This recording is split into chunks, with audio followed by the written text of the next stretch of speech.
Today I'm joined by Joel Smith.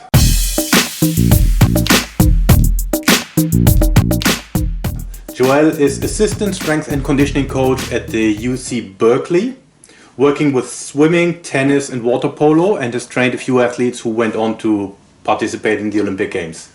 Joel is also a business owner, a published author and host of a very successful sports performance podcast. Welcome, Joel. Hey, Christian, thank you so much for having me. Appreciate it, man. Nice. Joel, how did you get into strength and conditioning? Yeah, so that's a really good question. I'll try not to take too long because I know we have a few questions today.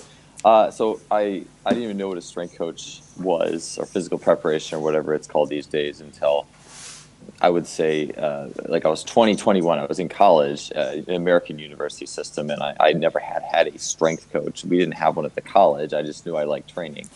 I found out there was such a thing. My early internships, so when I was in college, actually, it turned me away from, I guess, the profession simply because the way it was presented to me, the internships I had were not mentally stimulating. It was presented as, here are some lifts, here is one or two things to do for those lifts, and that's the end game, basically. There was very little talk about periodization and progression and how this all fits together and transfer to performance on the field. Like, no one talked about that stuff. And I was a track and field athlete. Track and field was my sport I did in college. It was a huge passion of mine. I was a 7-foot high jumper, 2.14 meters. Not that that's amazing, but it was decent. And I did some other events as well, and basically all the events in the decathlon minus a few, and loved track. So I went track and field while doing strength and conditioning at the same time. Basically, I worked at a university coaching track, and then I was also the strength coach, which was fun because now I could do strength and conditioning. It was really all on my terms. It was a small college, a great place to get started. But track was my big thing for a long time. And then it flip-flopped a few years later. I went from Wilmington College to UC Berkeley, and now I'm full-time. But I view it all as the big picture. It's all human performance, I guess you could say. So it's not just it's just human performance to me, I guess you could say. Okay. And in your life as a strength and conditioning coach or human performance specialist, what was your darkest moment? Yeah, that was a good question. I noticed you had that there. I'll just put it as this, and that is, I found through the course of just getting a job initially in the field, finding my place was very difficult. I found that it's like I went to school, and this is why I have a very strong opinions on college. American university is like I went to undergraduate, graduate, and I'm thinking, okay, and I have time volunteer coaching, and I'm thinking, okay, because I did this, I should get a job. I should just apply, and of course people are going to give me an interview, and I'm like, oh, if I can get an interview, of course I'll get in. But I was very entitled when I was younger to just think that was the case, and I was really in my own head in the sense like, oh, I've been training for so long and I'm intuitive with it, so of course people are going to hire you. And I realized very quickly that wasn't the case. I applied for probably 13, 14 jobs. Or I know there's people who apply for way more and don't hear anything, but even just these were jobs I thought for sure someone will interview me, and no one did. And so when I realized that I had to kind of batten down the hatches and just go back and volunteer for another year at the school I was at and work for almost free. They pay me for gas.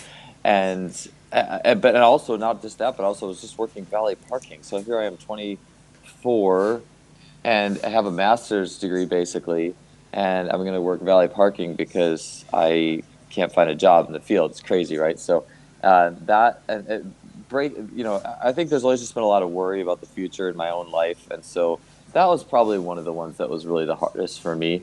But everything always works out. So I've every year has just been a growing process on a lot of levels since then. So that would be it. Okay, cool. How did you recover from that? Was it just when you got a job you recovered automatically, or how did you stay on track in that dark period? Oh yeah, I don't think I had a very healthy attitude towards it. I think I kind of shut down a little bit, to be completely honest. That at that point, which is contrasted to later periods of my coaching life, where if I had a tough time, I think I knew a healthier way to approach it. I just kind of went into, I just withdrew and I just kind of went into kind of a dark place on my own. I think I was still interested in training. I think I handled it okay, but I didn't handle it in a healthy way. By healthy, I mean like going out for walks in nature, meditating, finding new ways to work and reach people, and finding new ways to serve the community. Like I consider that to be a healthy way. So at that point it wasn't, but I think as I've kind of gone on, I've found that any times of that, any times of just distrust in my own future can be met with a healthy practice. So yeah, I hope that answers that question. Yeah, kind of. I guess this trust in the future is a easy one to say, but it's difficult once you're in there, I guess. I mean, I've been there myself, so Yeah. I guess it's a difficult one. So, what was your best moment? Best. Well, I mean, there's been a lot of good ones. It's always like, I mean, I've certainly had success in track and field. Like as a track coach, I've coached. I remember the first national, well, the only national champion I coached in my 4 years being a track coach, which was really exciting for me. And then I've had the opportunity to work with as a physical preparation coach or strength coach, which is, it's not the major part of their preparation, but it is a part nonetheless. I've worked with people who have been Olympic gold medalists and even a world record holder. And so like, it's easy to say, to hang your hat on that stuff, right? But to me, honestly, it's all the people. I almost feel like my happiest moment is when I just know I make a difference in the lives of someone, no matter how good they are. If they're not, talented or not, just to know that I had an impact on them and to see like the breakthroughs, the people who are really struggling or coming back from injury. And there's been a lot of them, and they just have a breakthrough. And whether it's just making a big meet or, finishing in the A final of a meet or anything like that, it's just, that stuff is just awesome to see. So it's those moments that you live for. I feel like not like, because looking at the highest performer is more of a vicarious thing sometimes. Oh, I worked with, or maybe even didn't play a huge role with this. And you see the strength and conditioning all the time too, by the way. It's like, oh, I worked with this gold medalist. Well, I don't know. How much did you really help them? Like some athletes are just machines. Like they are going to succeed no matter what.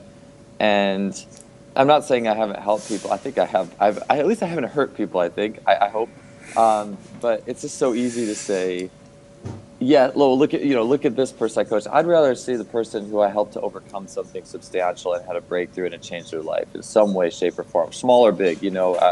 So those are the things that I hang my hat on. If you could go back in time 10, 15 years, what advice would you give your younger you? Yeah, no, two people just asked me this. So, well, I will first say this. I do believe that everything in life happens for a reason. Everything is there to help you and teach you for good or for bad. And I even look at every bad point in my life, and it's all been for good, no matter what. And I think that's easier for some people to say than others.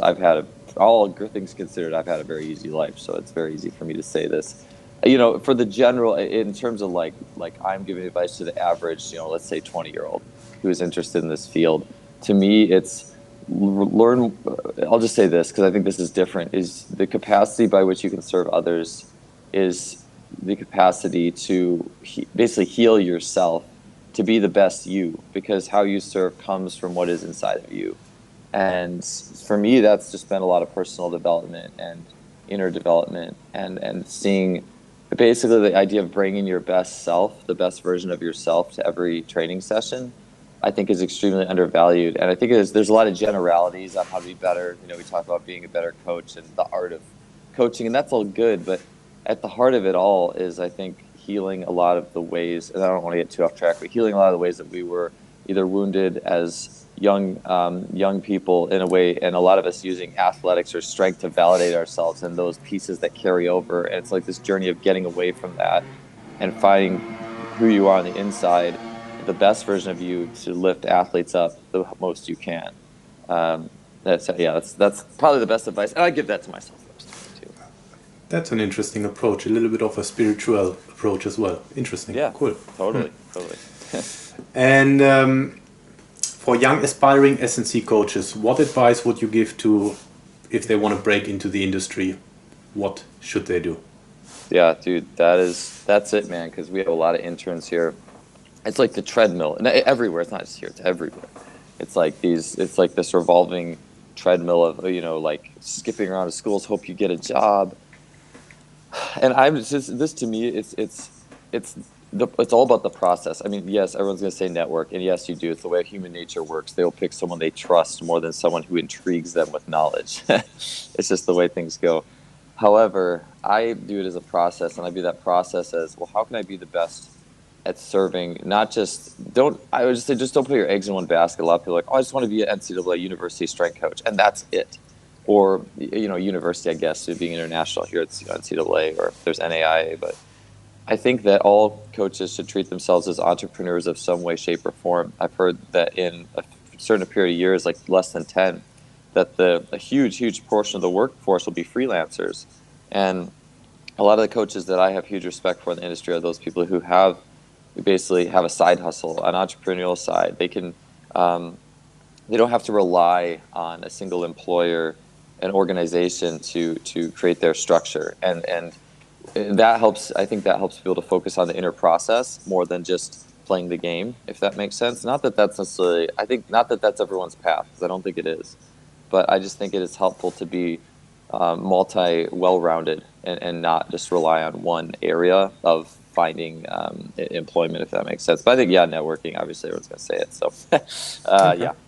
So networking and side hustle. Yeah, yeah. Mm-hmm. Okay, cool. What is your coaching philosophy? Oh, yeah, that's a good one. Very general, but I will try to keep. I could just ramble. I want to keep you talk. I want to keep you talking. Yeah, we'll go with it. Okay, so coaching philosophy is this.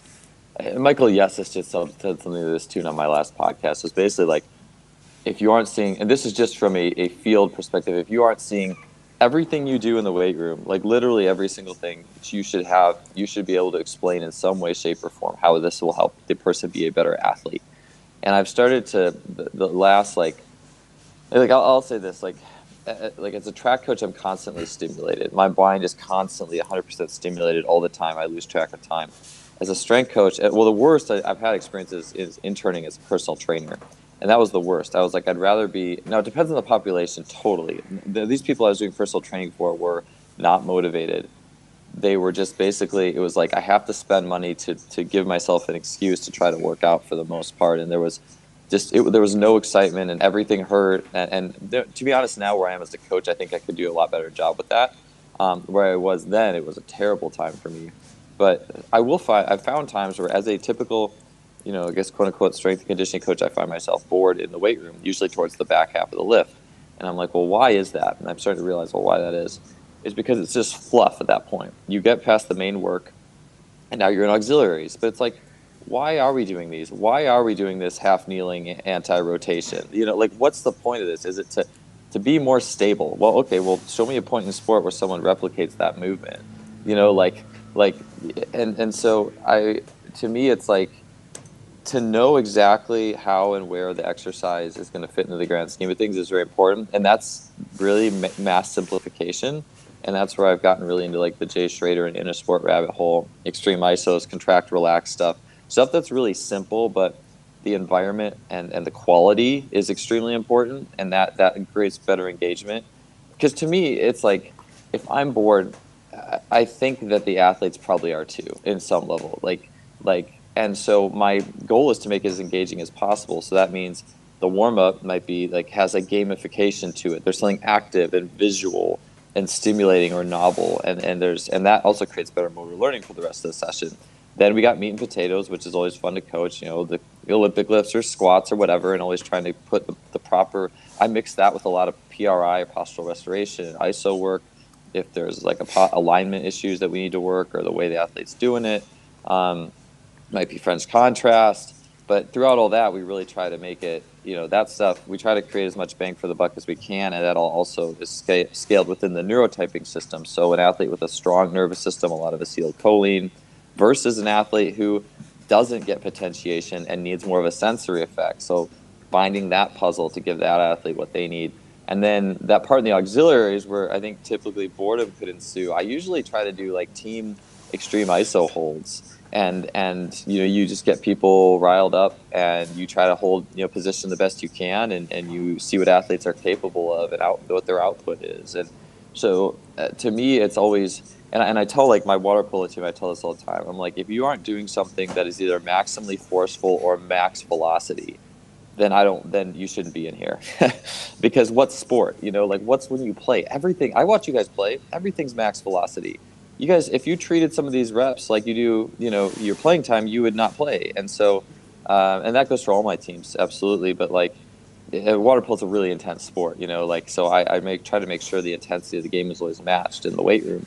So it's just finding everything useful, both mentally, physically, emotionally, and if you're bored as a coach, or if you're just copying something and don't know why you're doing it, then do something else. Then do something you do know what it does, and then work the heck out of that. Yeah, I guess that'd be a good little one. Okay, cool. What are your core values?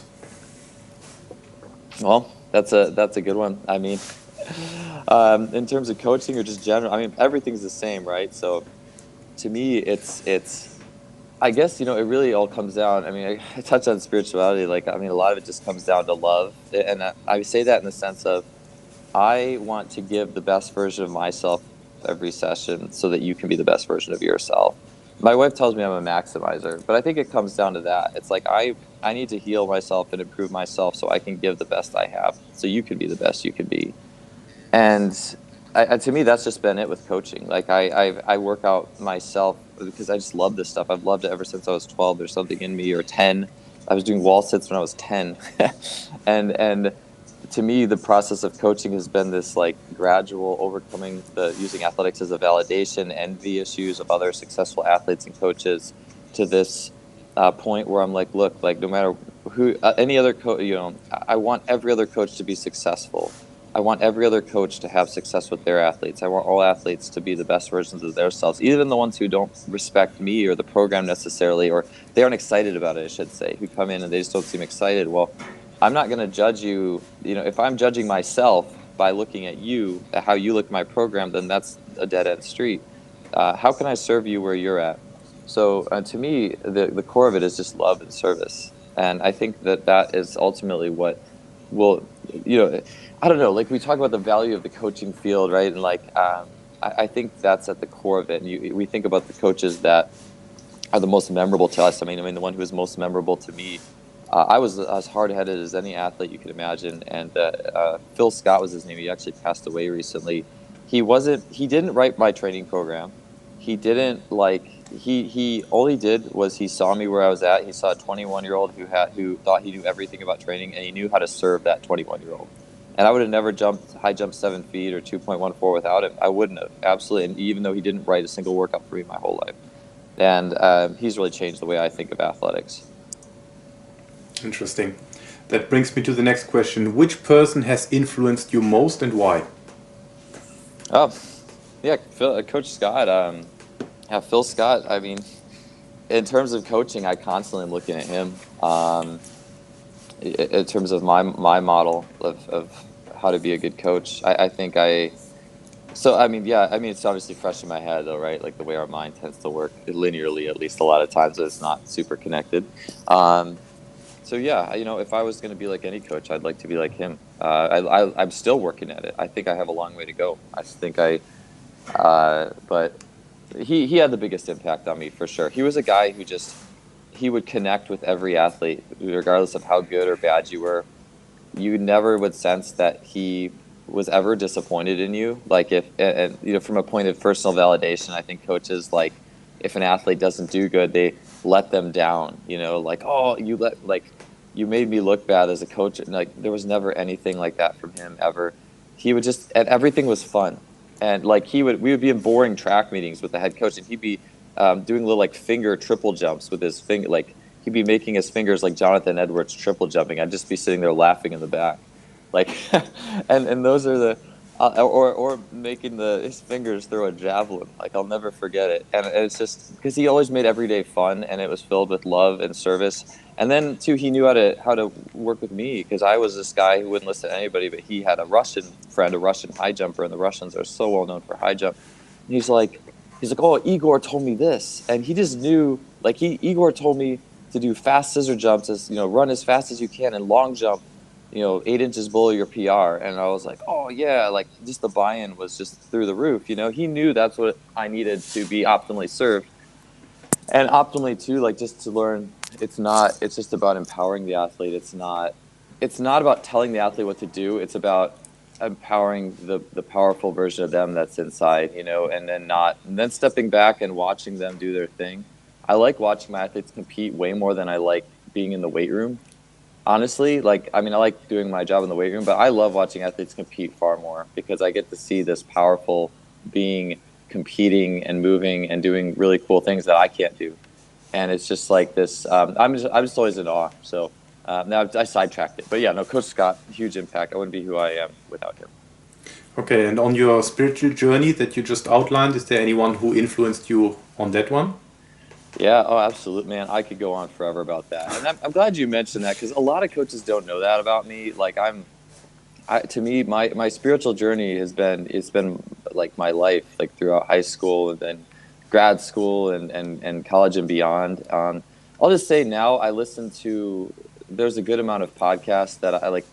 Most of the podcasts I listen to are of these spiritual development ranks, and so it's been a lot of people I didn't really like come, but I like for the biggest guys that I'm always about. Like I really love like Aubrey Marcus podcast, Paul Chek, and all. People say Paul Chek is crazy. He's not. He's an awesome teacher and has impacted me profoundly. Like even reading Bruce Lee's book, I just talked about this in another podcast, was really profound for me. I listened to Mike Bledsoe's podcast, but he used to do the Barbell Shrugged, and now he's doing his own thing. So guys like that are. I'm just constantly listening to that stuff, trying to improve myself so that I can be a better servant. Cool. How does a typical training day in a life of an S&C coach at Berkeley looks like? Training day, like for me or for my athletes? Well, in your job as an S&C coach, how does the day look like?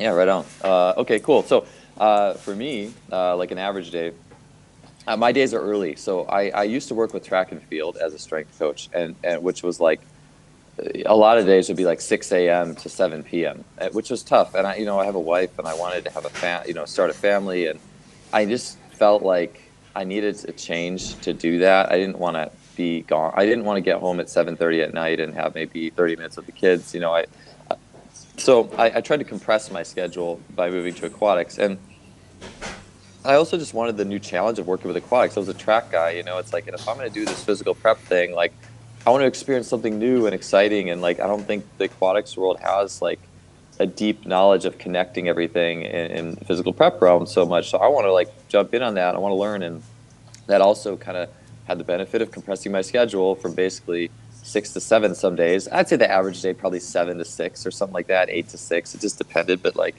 now it's like 6 a.m., 5:45 to like maybe 4, and I'm done with my teams at like 3 for the most part. So I'll come in. Usually I have a team early, like 6:30. From there on, I'll usually have another team either at 8 or 9.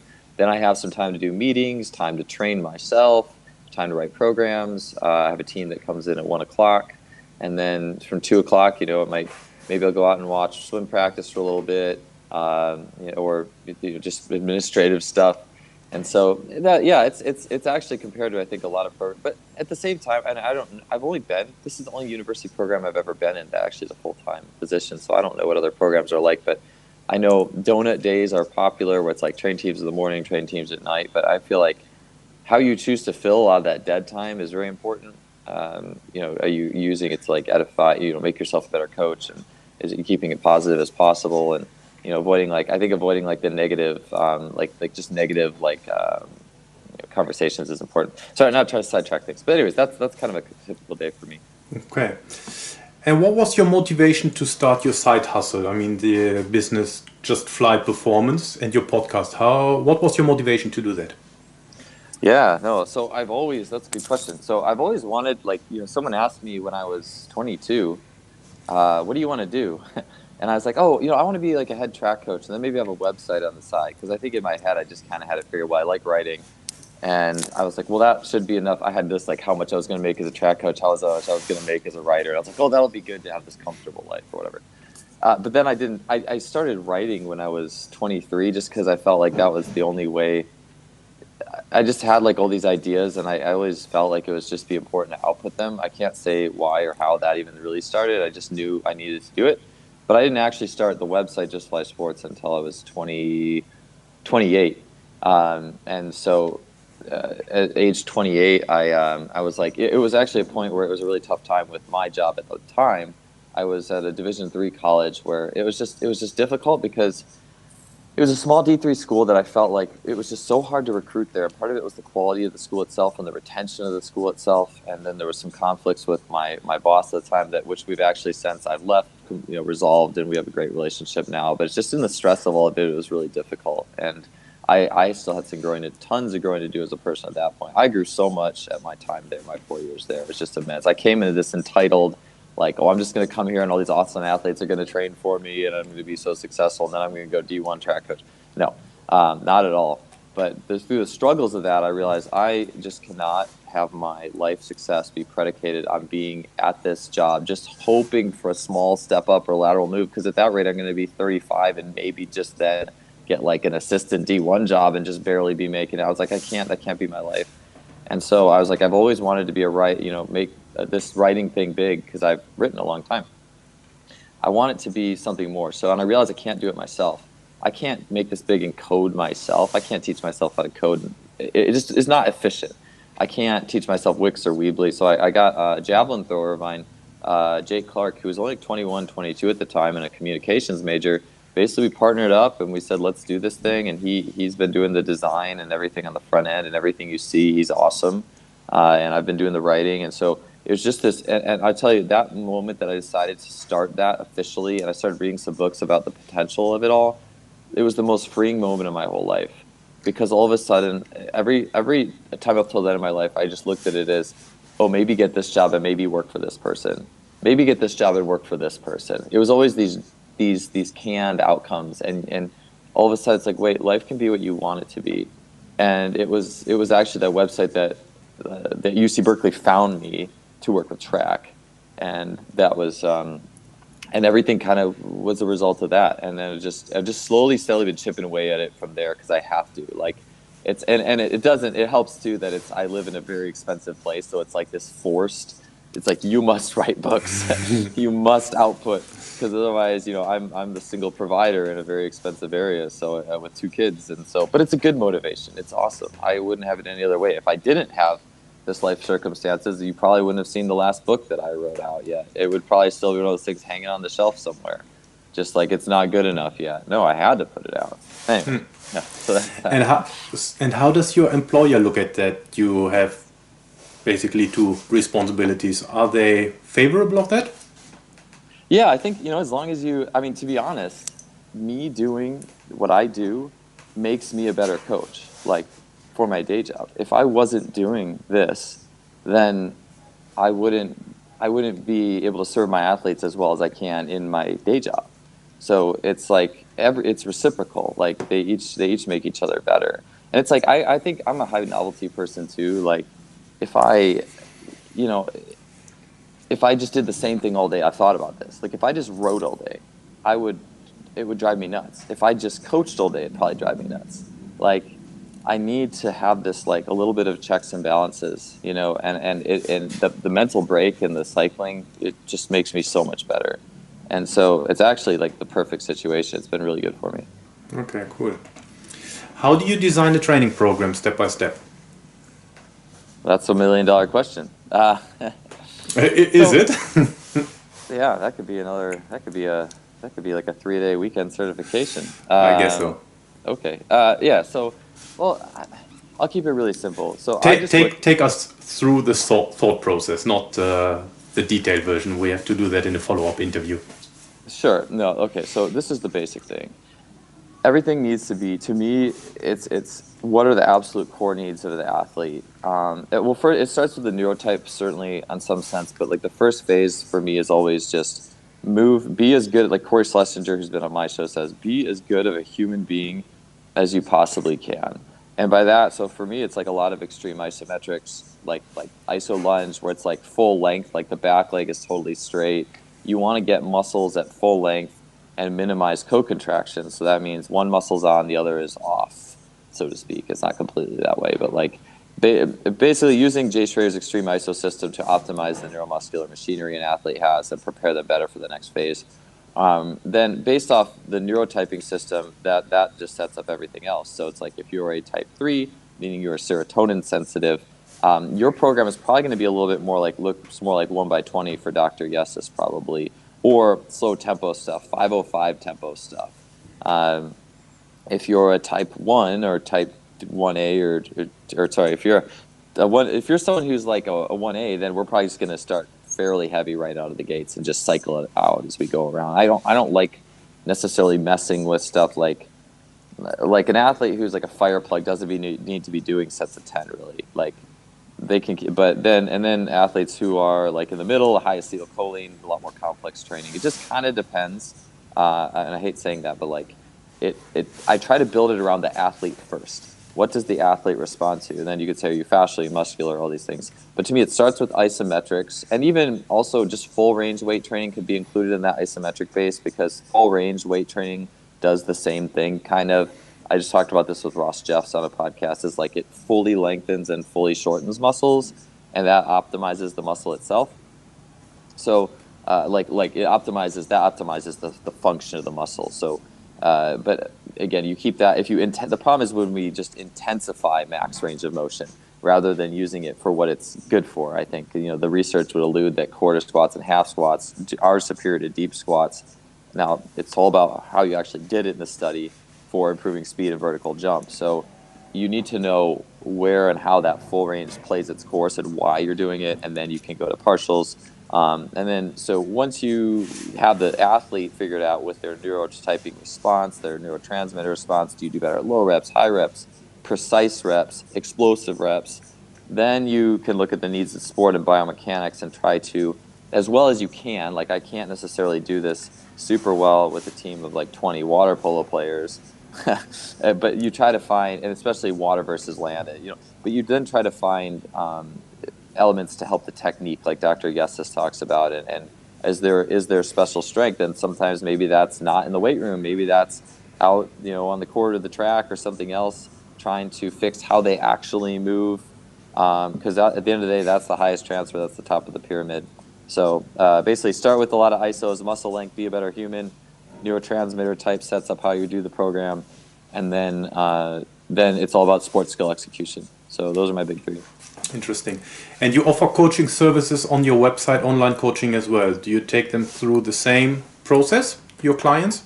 Yeah, absolutely. I mean, I just had like Allison Wood set the high jump women's 45 world record in Poland not too long ago, and she was very similar. Like we'll start with isometric, and especially older athletes too. We do ISOs even more, because you need retuning all the time. And so, yeah, same thing. She's a 1B type, high acetylcholine, high need for novelty. So and then obviously everything to try to optimize the technique of it all. So yeah, same thing. And that's the fun of doing those types of things. It's like everyone's a puzzle. So it's just puzzle solving. So who's eligible to the coaching service on your website? Everyone or just athletes? I mean, I do train like some general pop people. But yeah, I mean, for the most part, it's just athletes. Okay, cool. Do you want to nominate someone to be interviewed? Good question. I mean, some of my favorites have been with like Christian Thibodeau, and then, Corey Schlesinger is awesome. Like recently, he's on a lot of podcasts. Those two guys have been really cool recent ones that I've done. But everyone on my podcast I've loved. So okay. Those are two that I really like, though. Cool. Where can people find you? Yeah, just go Just Fly Sports on Twitter, Instagram, Facebook, or justflysports.com. That's easiest. And also my podcast is Just Fly Performance Podcast. And I just finished a book called Speed Strength that you can find on my website or Amazon. I'd rather you buy it off my website if you do get it. But you won't get the Amazon review then. Oh yeah, that's true. Yeah, that's true. Yeah. Everything is a poison and a medicine, isn't it? So, anyways, either way, but yeah, that's where you can find me. Anyway, hey Joel, thanks a lot for your time. And thank you. I'd love to do a follow-up interview. Awesome, man. Well, thanks for having me on, Christian. I appreciate it.